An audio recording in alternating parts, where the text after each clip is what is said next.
Hey guys, I'm Koko, welcome back. Welcome back to Indie Month, the month where I play 31 different indie games, each day a new one, as you probably know by now, because you're not stupid and I've been playing this for quite some time now.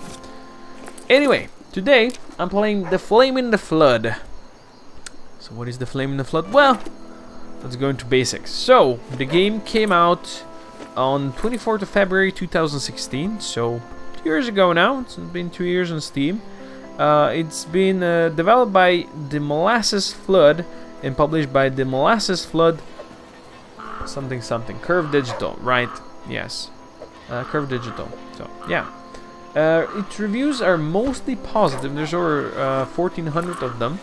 I did hear that early on there were more very positive reviews, but since this game was on Humble Monthly not so long ago, a lot of people from there came and didn't actually enjoy the game as much as the actual survival community did before, when they actually played it first time. So yes, this is a survival game.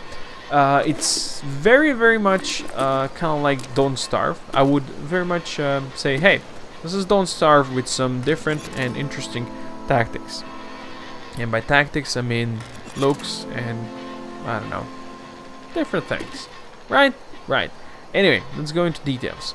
So, the premise of the game is there was a huge flood, and the only way to survive is to be on a raft, terrible raft, that you just raft around and explore the wilderness. There's you are basically in a huge river that always flows downhill, so you can't go back up at any point. You can't go back up.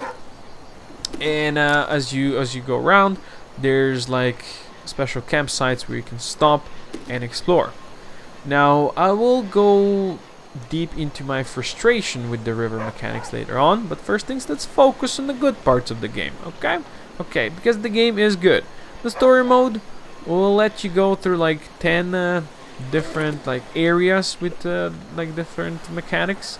And I've not gone through it because there's also an endless mode, which definitely sings more to me, because when I play games I like to play them, well, I guess long term, without really an end goal to it. If there's no end goal, I'm fine with it. If I can actually say, hey, this is my goal, I'm gonna pursue it the way I want and as how long as I want it. So yes, there's campaign and there's endless. I picked both. Well, I tried both, but I do prefer endless anyway. Okay, so you're playing as like your protagonist is a little girl that, if you zoom in close, looks horrible. Looks actually scary and ugly, but otherwise the game looks beautiful. Like, really, I love the graphics. I think they're extremely well done. Like, yeah, the developers made a huge, awesome job on that. The girl also has a dog with him. You can actually choose between two doggos. They're both very lovely and cool looking, and I love them. They're awesome. They're just your companions. They run around and they might bark when they see like different special items on the floor, or just whatever they see, they will bark, and they won't bite. They also can carry a bit of your inventory, which is kind of cute. I like it. They have like that small bag on them. Well, you can pick only one of those. So, one doggy with a bag. They're both very cute. I like them. Especially like all the animals in the game are like really cute. Like, they really nicely done. Like, as graphics, as I said, it's really nice looking game. I really enjoy it. It fits the theme very much. Like really nicely fits the theme. It's prettier than Don't Starve to me. Prettier than Don't Starve. Although Don't Starve gameplay wise, in the end, it's better. Anyway, over here you more than just try picking up stuff that you find on the floor. It's more like also scavenging the places you can find. Like, you're gonna find abandoned houses and abandoned cars and stuff like that that no one can use anymore, and you can scavenge those for some resources like rags and riches, but it's mostly rags. Well, you can use rags to do good stuff. There's also day-night cycle. There's also rain. You don't want to be wet, trust me. The lady also has a hunger meter, as you would expect, since this is a survival game. She also has a thirst meter, so you have to slay both of these. She also has like a temperature meter, so you know, you have to take care of her so she doesn't freeze to death or something like that. And there's also her fatigue meter, and you basically get fatigue as you play, so you have to eventually go camp and sleep somewhere. So there's different options there, like if you find an abandoned house and loot it, you can actually go in there and sleep. You decide how long you're gonna sleep. That's gonna, of course, make you hungrier and thirstier, but it's gonna get your fatigue up back to the top. Like each meter has like 100 resources, so you know, you can sleep. Also good idea when it's raining, if you can stop, you can find a place to sleep, you can go and sleep. You can also put down a campfire and sleep next to it, but of course in rain that's not a terrible good idea, because rain is gonna put the campfire out. There's a lot of crafting there you can do. Basically, just as you find things out there in the world, it's gonna pop up in your crafting menus. Hey, you can possibly craft this, you can possibly craft that, and you're gonna do it. You're gonna say, hey, okay, sure, maybe I'm gonna make some tinder out of this stuff, so next time I out there and waiting for something in the evening, I'm just gonna make a campfire and gonna maybe go and cook this other thing that I just got a recipe for because I found it, and it's gonna let me cook this thing, right? So I'm not gonna starve to that, because of course early on, like, you can find bugs and stuff and eat those bugs, and trust me, those are not probably very delicious. As you also play, there's like mailboxes out there, and as you click on mailboxes, they're gonna give you like certain tasks that you can do. Those are like side quests, I guess. Like first you're gonna have to make like, hey, make stone tools. Of course you're already trying to do it, but there's a problem, because loot is kind of random as you stop around. Like, you don't know exactly what it's gonna be, where you're gonna stop. It's just random, so you don't know what you're gonna find. You might also find some animals like rabbits. You can try trapping rabbits. You might find a boar, and he might go in charge and break your legs and break your spine and basically break you in half, and you're gonna die. Because as you're just a tiny little lady, there's no actual combat. No, there's no combat. This is not Don't Starve where you go smack things around with a spear. No, you have a stick, and with that stick you try to shoo away animals, you try to shoo away crows and stuff like that, but otherwise you just run. When something goes for you, you run and you hide and you jump on your raft and you go away as fast as possible, right? And that brings me back to the raft. And before I'm gonna say anything about raft, I'm gonna take a sip of my tea over here. And the reason for that is because, oh, the salt shall flow. But I'm not actually salty, I'm just annoyed. Like, the river, I love it, and at the same time I hate it. Like, the actual premise for the mechanic that you go down river, always down, you can't go back. It's awesome. It's like really good. It looks beautiful. It's awesome. But the actual gameplay, the actual, well, how you handle the raft, how raft handle is just so horrible. Oh my god. There's been quite a lot of times when I just missed a place that I could explore because the raft just didn't want to go there. Like, sure, I understand there's currents on this river. They're not exactly easy to see, but the raft just doesn't always want to turn the way you want it to turn. Which I guess if you wanted to go by a realistic river, sure, that would work. But in a game like this, I don't think realism is exactly what you're aiming for. I mean, if you just let players actually go where they want to go, that would be good. But yeah, the raft actually handles terribly. Like, sometimes, of course, if you hit like a rock, it's gonna smash your raft a bit, and you only have this amount of health on the raft, and before you just drown. You can also find places like marinas where you can repair the raft. You can also upgrade the raft if you find resources and stuff like that out there. You can make it better. You can make it use oil and have like a motor, and just, you know, you don't actually use your stick to pedal, or whatever you want to call that, to row, I should say.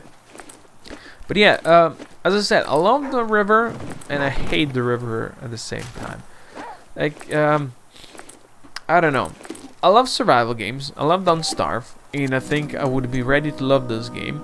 I remember when it came out, I actually watched some other YouTubers play it, and I really enjoyed them playing it. I know they had some issues with that, but I thought it was a great game because it looks awesome. Like, the creatures look so cute. Even the wolves that are like mad at you and they want to nom nom on you, they look cute. Well, they look evil, but they look cute. Like cute evil. I like that. It's good. It's like well done. Anyway, yeah. I mean, this is like fully released game. It's not early access, so it's not gonna get changed. There's no changes happening to how the raft is gonna handle, which is it makes me sad because I would love to actually go deeper into this game and try to see how far I can get on the endless mode and try to explore everything, because there's also a fact that the places kinda do get to repeat themselves apparently, like as you explore them, especially the wilderness places, because every time you land there's just a couple of meters across of land that you can run around, explore in a couple of seconds. Like maybe it takes you a minute to explore the whole place before you actually have to go back on your raft, unless you want to maybe sleep there or spend some time crafting. Like there's not that much to explore in those little islands, right? And also when you land, it tells you, hey, there might be this and this resources, which is, I think, kind of cool, but it's not always the case, because it, like, I had a place, I think it was like 3 times in a row, it said, hey, there's over here, there's probably flint, and there's also some of this other stuff. There was always that other stuff, but never a flint. Like, never found a flint there, which I guess is fine, you know, it's only approximation. But anyway, get back to the river. Like, sure, as you get used to the rowing mechanics a bit more, it gets easier to actually hit your target. But otherwise, yeah, I got screwed over a couple of times, and especially like when you have a couple of like you row for a long time without nothing there, just you trying to dodge all the crap on the river, and then you get to the area where there's a couple of the spots that you can go and explore. But usually you might explore like 2, probably 1, and you can't hit the other like 3 or 2, because the river, the way it flows, you can't really go either sideways or backwards. Definitely not backwards. Even sideways is kind of hard, because you're gonna continuously just go forward. You know, just go forward. So it's kind of hard sometimes to hit all the things that you want. So you have to make some strategic decisions there. Not exactly the most fun thing, because, you know, I like go for 5 minutes without seeing anything, then I see like 4 things and I can only hit 1, and as I'm hitting that one, I missed that one by like a, I don't know, just a small margin, because the current just got crazy at the edge there, and thusly, because I missed that one, I also kind of missed all of them. Sure, a bit more, if I were a bit more experienced, I probably wouldn't miss that one, but still, hey, I'm not salty, I'm just a bit annoyed. Anyway, the Flame in the Flood. Did I mention how much it cost? It cost 14.99 euros on Steam. I did get it off Humble when it was monthly. I don't even know when that was, but it was like this year, some point. It goes on sale. I know it's on GOG as well. GOG. Good Old Games. I know they send me mails because I have that on the wishlist there. They constantly send me mails that's on sale.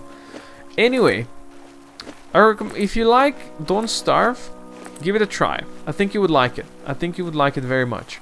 If you like survival games, maybe wait for a sale. If you're not into survival games, maybe not exactly the best game for you. Just saying. Otherwise, yes, I very much like it. At the end of the month, as always, there's gonna be a poll where you can vote. Hey Coco, we want you to play this game, and if you vote for this one, I'll play it, and I know I'll enjoy it, because I think it's a pretty cool game.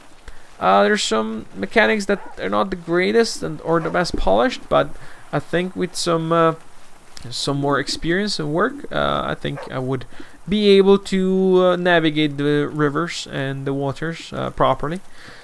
So yeah, I do recommend it. I enjoyed it. Not too much, but I enjoyed it. Because I do like survival games. I like Don't Starve. And this one looks beautiful. It also has an amazing soundtrack. Soundtrack is really good as well. So yeah, that's a big plus. Anyway, for now, thank you all for watching. Hope you enjoyed it. If you did, please consider dropping a comment down below. Share, like, subscribe, and see more Doom Magic. And I'll see you next time. Koko out.